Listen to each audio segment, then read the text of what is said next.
Hi there, I'm Timothy Linsdale, video producer and a Christian. Checking out an article in the paper today on voter registration. It's going to be wild. California's probably most difficult. Maybe even San Diego even more, I don't know. But we're going to take a look at this, see what's going on, see what you got to do to get ready to vote for this upcoming election in next year.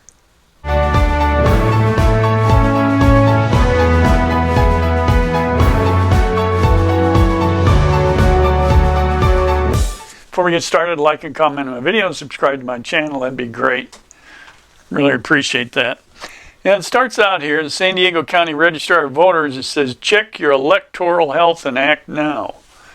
Things could be difficult.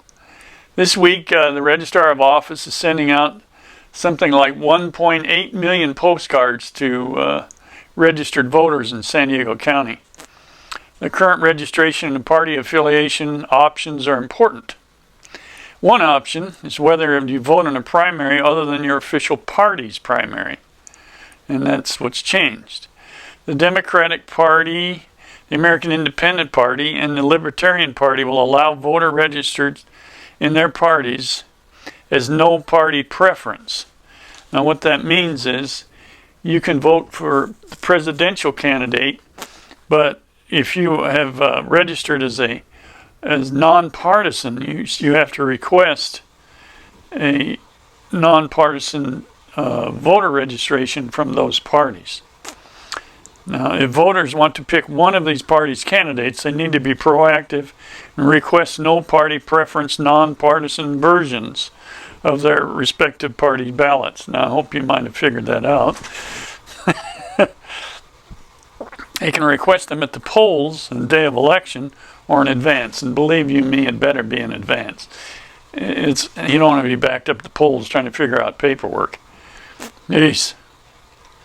So the parties that you can only vote in one party's primary is the Republican, the Green Party, and the Peace and Freedom Party, are all only allowing these registered with their respective parties to vote in the presidential candidates. So it makes it more complex, to say the least. Doesn't that sound like California? Make it more complex for us. Isn't that wonderful of them? The Registrar of Voters, Michael Vu, says, it's complex. The San Diego County Register of Voters is saying, do your homework well in advance. Voters may be closed off if they don't act now. The mailers, the first of their kind for the Registrar of Voters to deal with. One of the several steps the office is taking leading up to this new piece of joy for voters is expected to be one of the more complex elections in recent history. You can thank your politician for that, by the way. Some political parties have because political parties have final say over who can and cannot participate in their presidential elections, so the primaries are inherently trickier. Some places could have as many as 40 different ballots. Let that soak in. 40 different ballots. Let's go to the simpler stuff. Number of registered voters is already at an all-time high. More than 1.8 million people registered to vote in San Diego County alone. A new state law is expected to inflate those figures. Governor Gavin Newsom signed SB 72, greatly expands conditional voter registration by letting people vote to change their party identification at a polling station. Oh, doesn't that sound like fun? The change is likely to cause longer lines, to uptick in the number of people casting provisional ballots because the registrar's office will have to verify the eligibility of same-day voters. Whoa. Vu estimates there are more than 400,000 citizens in San Diego County who are eligible voting age but who have not registered. You can imagine a job they've got coming up. It says, we cannot predict voter behavior. Okay. So a big wave's coming at them. Thousands of ballot variations are expected to be needed for the upcoming election, driven by party-specific ballots, language requirements, and addition of new voting districts. Since the last presidential primary, they've added 186 new districts in the county, including schools, city, town councils, have shifted from at-large elections to individual contests focused on geographic areas. At any given polling location, poll workers could have 40 different stacks of ballots, the Registrar of Voters said. You know, the more divided we become on the fundamentals, the more divided we become. And people keep trying to wrestle with it to their favor and making it more and more complicated. It sure looks that way. Certainly looks that way. So the Registrar of Office in San Diego is opening 4 satellite locations in so-called hotspot areas so people can get in there and change things that are needed. We've always been one to go down to the voting, the voting poll office and cast our ballot. It was fun, it's traditional, divisive nature. I'm beginning to think maybe doing a mail-in ballot might be kind of nice now. So I'm thinking about that. So those satellite offices were approved by the Board of Supervisors in San Diego in a very contentious meeting. Well, see, it's already started. There's more technology access and voter registration file, enabling workers to instantly verify someone's registration status is supposed to be available. Traditional polling places won't have that technology. Okay, well anyway, the point they're making, you better check on your registration health today, right away. Start checking. Find out where to go. For the first time probably ever, I went on the internet and looked up the Registrar of Voters and started reading about what's going on. Community events, advertising, mailers are going out from the office to try to get people to be proactive and get their acts together so we're not, the fighting should only go on within the voting booth, not outside. That was the whole idea of our system, wasn't it? Not to fight a war over our government, but to vote for it. So, using varieties of ways. February 17th for San Diego voters is the registration deadline. The registrar's staff is also sitting down with the advocacy groups, political parties, and campaign media outlets to emphasize that message. After the February 17th deadline, they will direct people to one of the 4 satellite offices instead of neighborhood polling places, where there'll probably be long lines. One more location where people can drop off mail-in ballots will be made.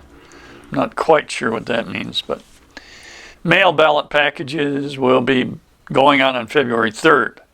Currently, 73% of San Diego County voters, about 1.3 million, cast ballots by mail. I think that's probably a good idea. Registrar's office recruiting volunteers and hiring people. Need a part-time job? There you go. Despite such efforts, VU warns there still could be long lines, with the results not known until sometime after Election Day. So voters should be proactive. If you want a part-time job, it's available, and probably have a robust turnout. So he says, check your electoral health. And this thing about the ballot, I don't know if I try to clear it up. It said, who can you vote for? Because the parties have restricted how you can vote for the presidential candidates. If you're registered with one of 6 political parties in California, your ballot will list only that party's presidential primary candidates. You can only vote for that party's presidential candidates. If your party registration is different from the party of the presidential primary candidate you want to vote for, you'll need to register to vote with that party. What if you're nonpartisan? Well, if you're registered nonpartisan, your March 3rd ballot will not list the presidential primary contest candidates. more than 550,000 voters in San Diego County are registered as nonpartisan. It says if you are one of them, you need to take steps to vote for your choice. Okay. Now we've mentioned the American, excuse me, the American Independent, Democratic, and Libertarian parties allowing nonpartisan voters to take part in their presidential primary elections. But you must request one of these three parties' ballots to vote for that party's presidential primary candidate. Selecting one of these three parties' ballots will not register you with that party. It'll just allow you to vote for their candidate. More than 300,000 nonpartisan voters are also permanent mail ballot voters. If you're one, you'll get a postcard asking you to let the registrar's office know your choice of party before January 6th. Wow. Also note the Democratic Party is allowing nonpartisan voters to vote in its presidential contest, but not its central committee contest. If requested, you will receive the nonpartisan version of the Democratic ballot. Political parties not allowing nonpartisan voters to cross over is the Greenpeace, Freedom, and Republican parties. That means you'll need to be registered with one of those parties to vote for their primary election presidential candidates. Nonpartisan voters will not be able to select one of these ballots. Nonpartisan voters who want one of these parties' ballots will need to be re-registered with that party. No matter your party preference, all registered voters will be allowed to vote on nonpartisan contests and voter-nominated office, such as U.S. congressional offices, state legislative offices.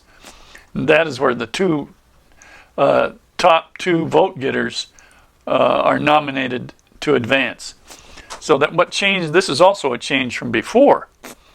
The two top vote getters, doesn't matter which party they are. So you can have two people running for an office, a state office, that are both from the same party. And that's another thing that California decided to do. So whether that comes from the one-party rule that this state has pretty much, I don't know. Or people trying to fix what they think is a problem, well, we'll find out. So for the rest of you, this craziness going on in California and maybe other states, you're facing the same issues. Is it from our divisiveness, or are we perfecting something here? Well, you sort that out and get out there and just make it a great day. And while you're at, like and comment on my video and subscribe to my channel. Thanks for watching.